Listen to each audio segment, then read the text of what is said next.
Good morning, darling. Good morning, Charles. It certainly is. What? Certainly is what? Certainly is a good morning. A tremendously good morning for the sky, and everything looks really warm. Well, Edith's keeping your breakfast hot. You better read. Anything interesting? Don't be silly, Charles.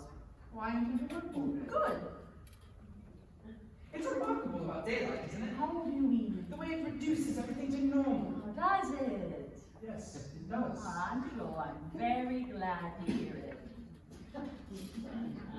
You're very glacial this morning. Are you surprised? Quite frankly, yes, I am. Well, really? Well, I've always seen you as a woman of perception and understanding. Perhaps this is one of my off days.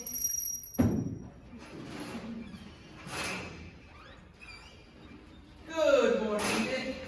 Good morning, sir. Feeling fit? Yes, sir. Thank you, sir. How's cook? I don't know, sir. I haven't asked her. You should begin every morning by asking everyone how they are at O's Wheels. Yes, sir. Greet her for me, will you?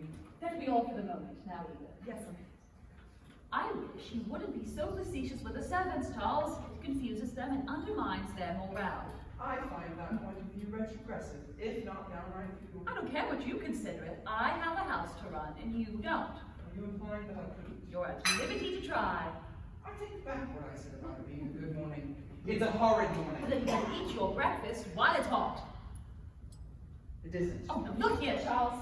In your younger days, this display of roguish flippancy might have been alluring, and a middle-aged novelist, it's nauseating. Would you like me to ride at your feet in a frenzy of self-abasement? That would be equally nauseating, but certainly more appropriate. I presume I've done this so awful. You behaved abominably last night. You wounded me and insulted me. I was a victim of an aberration. Nonsense. You were drunk. Drunk. You had 4 strong, dry martinis before dinner, a great deal too much burgundy during dinner. Heaven knows how much port and cool with Dr. Bradman while I was doing my best to entertain that mad woman. And 2 double brandies later, I gave them to you myself. Of course you were drunk. So that's your story, is it? You refused to come to bed. And finally, when I came downstairs at 3 in the morning to see what had happened to you, I found you in an alcoholic coma on the sofa with a fire out and your hair all over your face. I was not drunk, Ruth. Something happened to me last night. Something very peculiar happened to me last night. Nonsense. It isn't nonsense. I know it looks like nonsense now in the clear, remorseless light of the day, but I honestly had some sort of hallucination. I would rather just not discuss it any further. But you must discuss it. It's very disturbing. There, I agree with you. It showed you up in a most unpleasant light. I find that extremely disturbing. I really did believe that I heard Elvira's voice. You couldn't have. I know I couldn't have, but I did. Nobody else did. And later on, I was equally convinced that she was right here in this very room. After you went up to bed, we had quite the cozy little chat. And you seriously believe that I will believe you weren't drunk? I know I wasn't drunk. If I had been all that drunk, I should have a dreadful hangover now, shouldn't I? I'm not entirely sure that you haven't. Haven't got a trace of a headache and my tongue's not coated. Look at it. I have not the least desire to look at your tongue. Kindly put it away again. I know what it is. You're frightened. Oh, frightened. Oh, what is there to be frightened of? Elvira, you wouldn't have minded at all if I had been that drunk. It's all because it was all mixed up with Elvira. I seem to remember before dinner last night telling you that your views of women's psychology were rather didactic. I was right. I should have added they were puerile. That's when it began. When what all began? We were talking too much about Elvira. It's dangerous to have somebody that strongly in your mind when you're dabbling with the occult. She wasn't strongly in my mind. She was in mine. Oh, she was. Why, You tried to make me say that she was more physically attractive than you so that you could hold it over I me. did not. I don't give a hoot how physically attractive she Yes, was. you do. Your whole being is devoured with jealousy. This is too much. Women, my God, what I think of women. Your view of women is academic, to say the least of it. Just because you've been dominated by them your whole life doesn't necessarily mean you know anything about them. Never been dominated by anyone. Oh, you were hand-written by your mother until you were 23? Then you got into the clutches of that awful Mrs. Well, I'm not interested. Then there was Elvira. She ruled you with a rod of iron. Elvira never ruled anyone. She was much too elusive. That was one of her greatest charms. Then there was Maud My Charteris. affair with Marge Charteris lasted 7.5 weeks and she cried all the time. Oh, the tyranny of tears. And then there was Elvira's If you cousin. wish to make an inventory of my sex life, dear, I think it's only fair to tell you that you've missed out several episodes. I should consult my diary and give you a complete list after lunch. It's no use trying to impress me with your routine amorous exploits. The only woman in my life who has ever attempted to dominate me is you. Ruth, you've been at it for years. That is completely untrue. You bossed me, in pulling me, in ordering me about. You wouldn't even allow me to have my own hallucination if I wanted to. Charles, alcohol will ruin your whole life if you allow it to get a hold on you. And once No. and for all, Ruth, I want you to understand that whatever happened last night had nothing whatever to do with alcohol.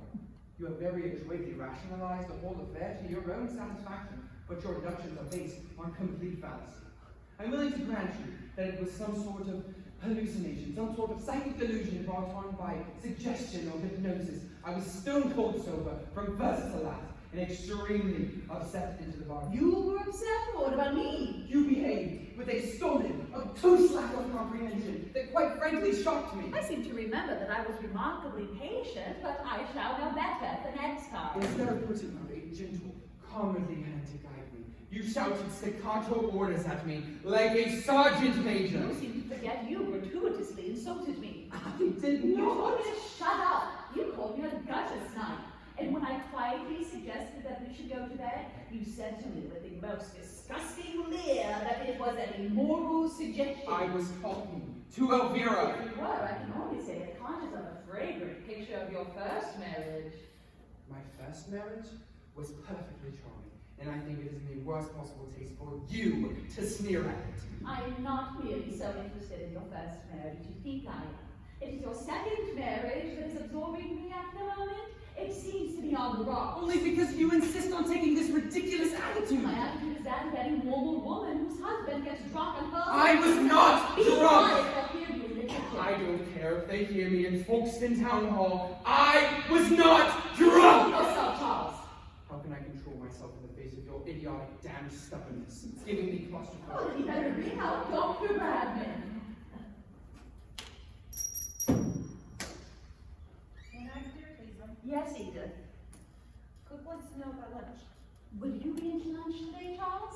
Don't worry about me. I'll be perfectly fine with my bottle of gin in my bedroom. Don't be silly, dear. Tell Cook we shall both be. Yes. I'm going into Hyde this morning. Is there anything you want? Yes, a great deal, but I doubt you could get any of it in Hyde. Tell Cook to put Alka-Seltzer on my list, will you, Edith? Yes. I was beginning to crowd over. You have a genius for understatement. Don't worry about the table. I can finish it. Yes. Please, Ruth, be reasonable. I'm perfectly reasonable. I really did believe that I heard Elvira's voice. You put up with it for 5 years. When I saw her, I was shocked. I had the shock of my life. That's why I dropped my But glass. you couldn't have seen her. I know I couldn't have, but I did. I'm willing to concede then that you imagined you did. That's what I have been trying to explain to you for the last hour. Well, there is obviously something wrong with you. Exactly! There is something wrong with me! Something fundamentally wrong with me. And that is why I have been trying to implore your sympathy. And all I got was a sterile temperance lecture. You have been drinking, Charles. There's no denying that. No more than usual. Well, how do you account for it? I can't account for it. That's what's so awful. What did you have for lunch yesterday? You should know. You had it with me. Let me see. There was a lemon sole and a cheese thing. Why should having a cheese steak for lunch make me see my deceased wife after dinner? You never know, it was rather rich. Then why didn't you see your dead husband? You had just as much of it as I This did. is not getting us anywhere at Of all. course it isn't. And it won't, as long as you insist on prescribing supernatural phenomena to colonic irritation. I admit she'd have been much less agitated.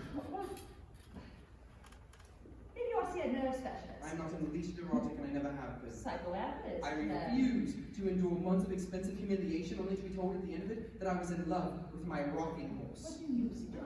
I don't suggest anything. I'm profoundly uneasy. Maybe there's something pressing on your brain. If there